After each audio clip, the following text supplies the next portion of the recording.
For centuries, Christian pilgrims have walked the Via Crucis, or the Via Dolorosa in Jerusalem. And this is the trail that marks the path on which Jesus walked from the Praetorium to Golgotha, where he was crucified. So pilgrims would go to walk this path.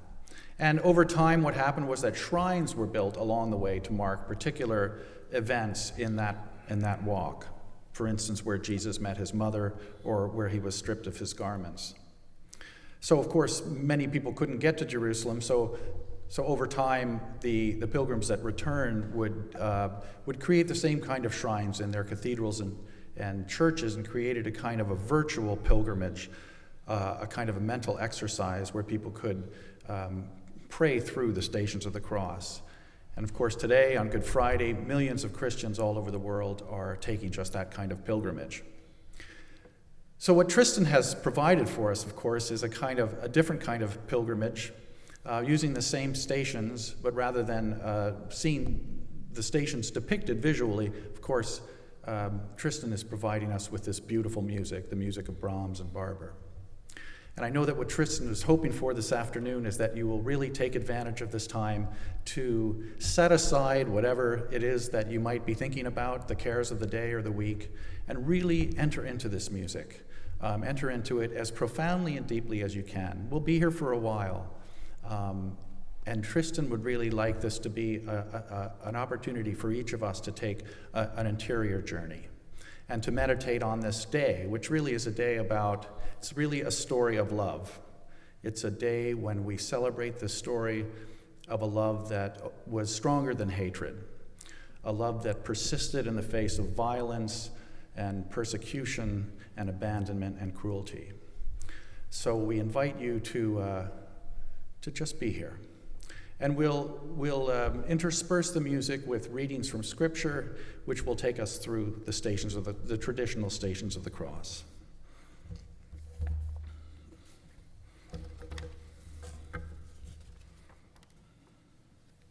The first station, Jesus in the Garden of Gethsemane. Then Jesus came with them to a place called Gethsemane, and he said to his disciples, "Sit here while I go over there and pray." He took along Peter and the two sons of Zebedee, and began to feel sorrow and distress. Then he said to them, "My soul is sorrowful even unto death. Remain here and keep watch with me." He advanced a little and fell prostrate in praying, saying, "My Father, if it is possible, let this cup pass from me. Yet not as I will, but as you will." When he returned to his disciples, he found them asleep. He said to Peter, "So you could not keep watch with me for 1 hour? Watch and pray that you may not undergo the test. The spirit is willing, but the flesh is weak." And the second station, Jesus, betrayed by Judas, is arrested. While Jesus was still speaking, Judas, one of the 12, arrived, accompanied by a crowd with swords and clubs, who had come from the chief priests and scribes and the elders. His betrayer had arranged a signal with them, saying, "The man I shall kiss is the one. Arrest him and lead him away securely." He came and immediately went over to him and said, "Rabbi," and he kissed him. And at this they laid hands on him and arrested him.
At the third station, Jesus is condemned by the Sanhedrin. When day came, the council of elders of the people met, both chief priests and scribes, and they brought before them their Sanhedrin. And they said, "If you are the Messiah, tell us." But he replied to them, "If I tell you, you will not believe me. And if I question, you will not respond. But from this time on, the Son of Man will be seated at the right hand of the power of God." They all asked, "Are you then the Son of God?" And he replied to them, "You say that I am." Then they said, "What further need have we for testimony? We have heard it from his own mouth." At the fourth station, Jesus was denied by Peter. Now Peter was outside sitting in the courtyard. One of the maids came over to him and said, "You too were with Jesus the Galilean." But he denied it in front of everyone, saying, "I don't know what you were talking about." And he went out to the gate, and another girl saw him and said to those that were there, "This man was with Jesus the Nazarene." Again he denied it with an oath, "I do not know this man." A little later, the bystanders came over and said to Peter, "Surely you too are one of them. Even your speech gives you away." At that he began to curse and to swear, "I do not know the man." And immediately a cock crowed. Then Peter remembered the words that Jesus had spoken. "Before the cock crows, you will deny me 3 times." And he went out and began to weep bitterly.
At the fifth station, Jesus is judged by Pilate.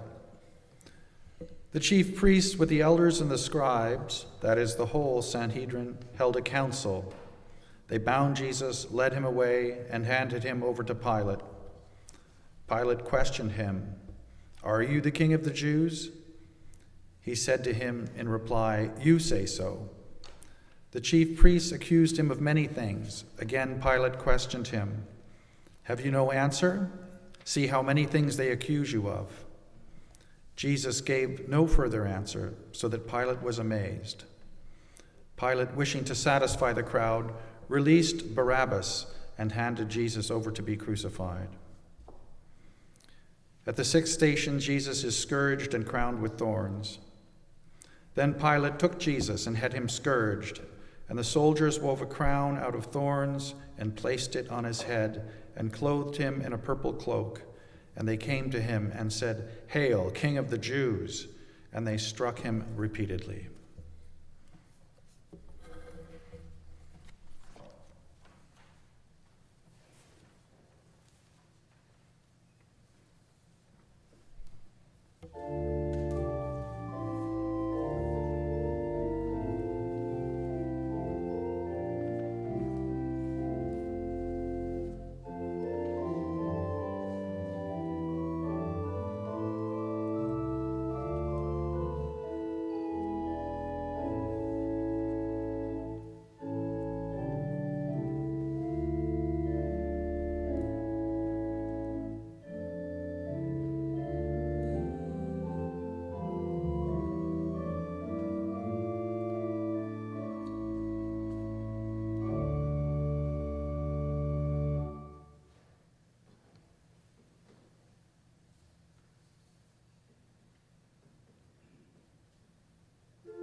At the seventh station, Jesus bears the cross.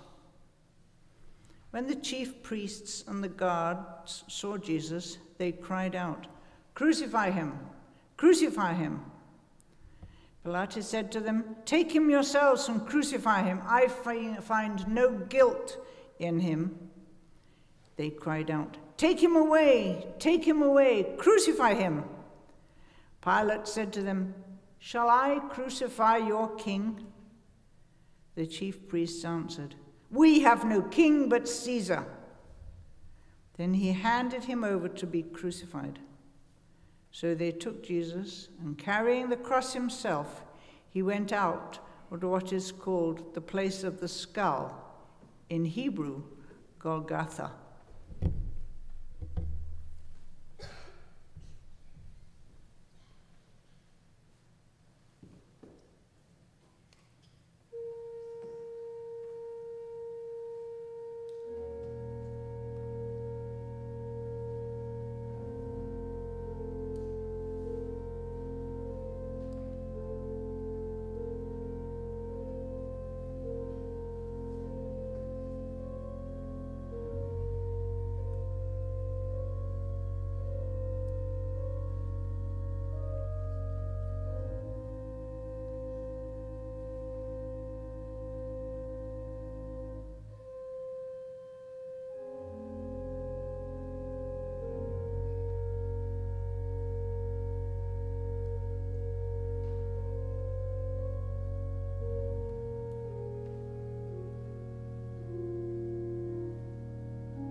At the 8th station, Jesus is helped by Simon the Cyrene to carry the cross.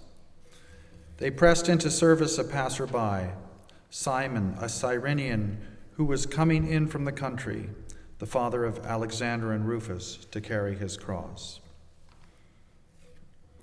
At the 9th station, Jesus meets the women of Jerusalem. A large crowd of people followed Jesus, including many women who mourned and lamented him. Jesus turned to them and said, "Daughters of Jerusalem, do not weep for me. Weep instead for yourself and for your children. For indeed the days are coming when people will say, 'Blessed are the barren, the wombs that never bore, and the breasts that never nursed.' At that time people will say to the mountains, 'Fall upon us,' and to the hills, 'Cover us.'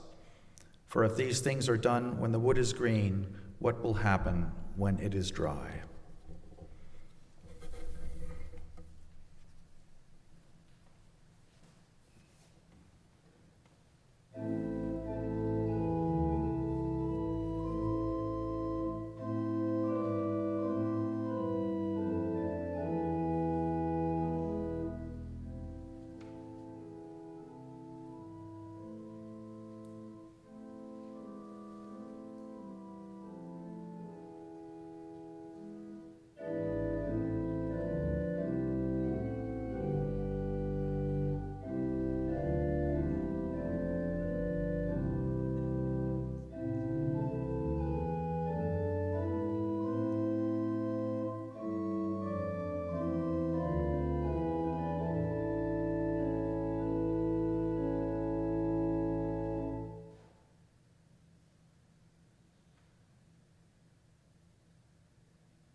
At the 10th station, Jesus is crucified.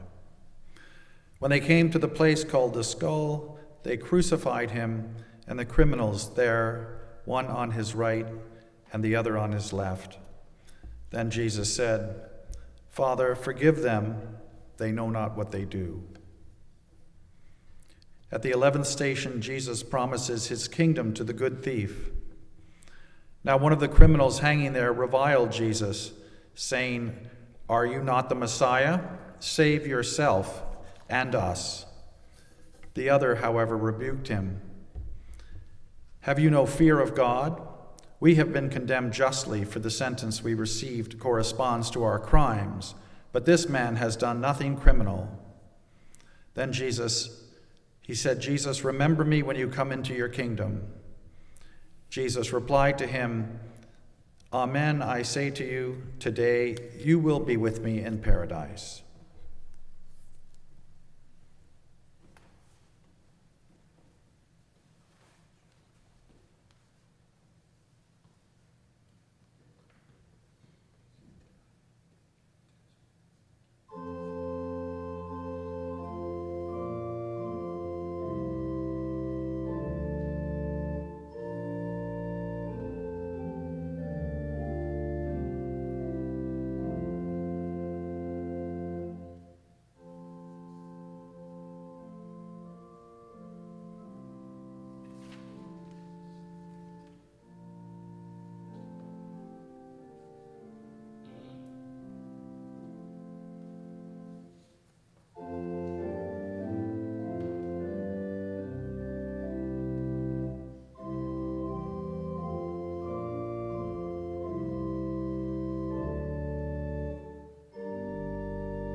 At the 12th station, Jesus speaks to his mother and the disciple.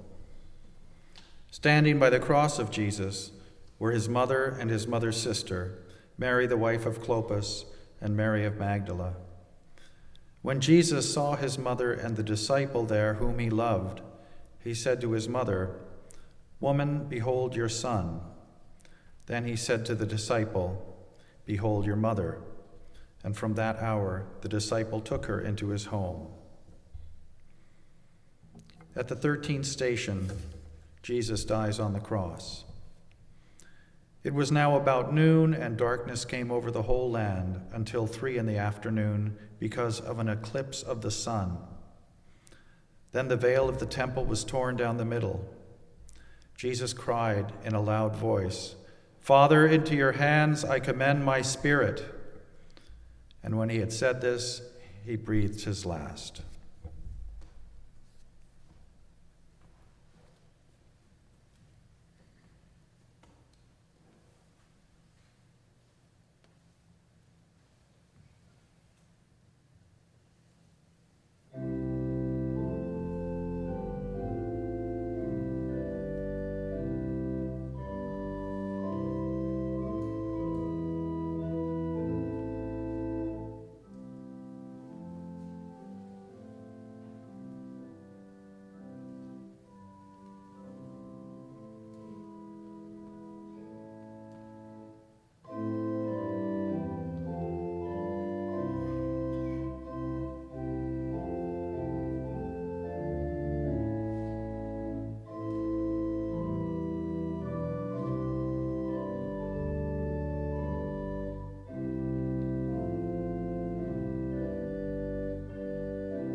the 14th station, Jesus is placed in the tomb. When it was evening, there came a rich man from Arimathea named Joseph, who was himself a disciple of Jesus. He went to Pilate and asked for the body of Jesus. Then Pilate ordered it to be handed over. Taking the body, Joseph wrapped it in clean linen and laid it in his new tomb that he had hewn in the rock. Then he rolled a huge stone across the entrance to the tomb and departed it.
Well, I don't even know what to say at this point. I just want to thank you all on behalf of Tristan for coming.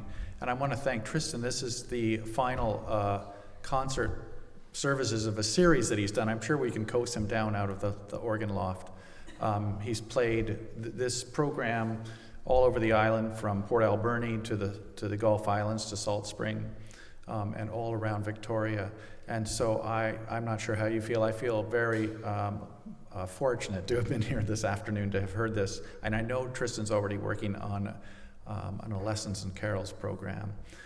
So I know this is a religious service, but I think it's probably very appropriate for us to show our appreciation for what we've just experienced.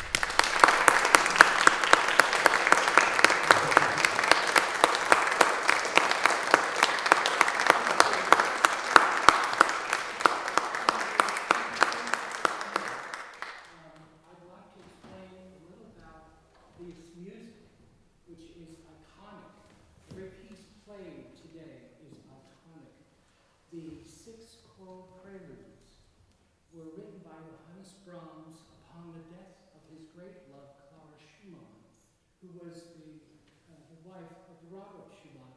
Both of them were brilliant pianists and composers themselves, and they brought Brahms into their home when he was 20 years old. There was the opening Bach piece, and I chose this particular piece because it was this piece, along with others, that Brahms studied with the Schumanns. They studied the counterpoint of Bach. The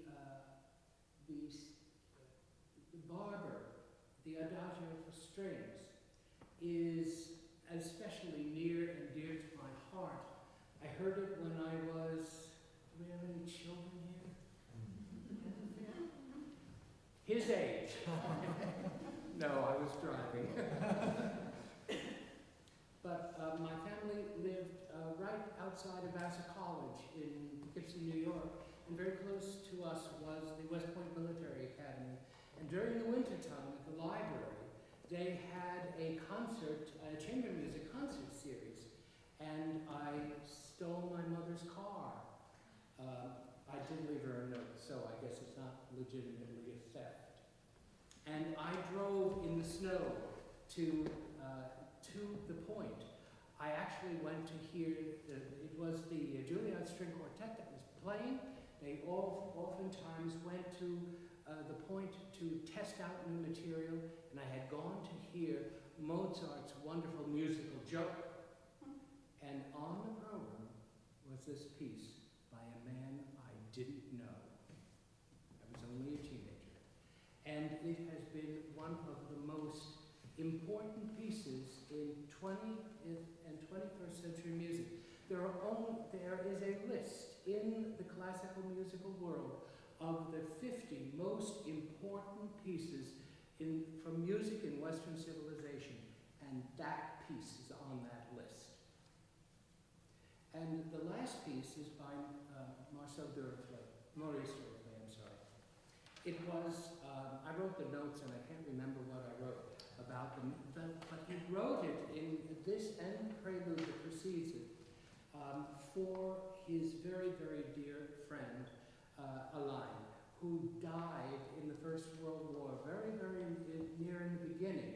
He was a wonderful composer himself and an organist, and he loved also motorcycles. And he was a courier behind the lines, and he was killed very early in the First World War. And he wrote this piece in homage of his dear, beloved friend who had passed away. So there is in the music itself, there's death, there is joy, there is all the human emotions that we call sacred in our lives and that make our lives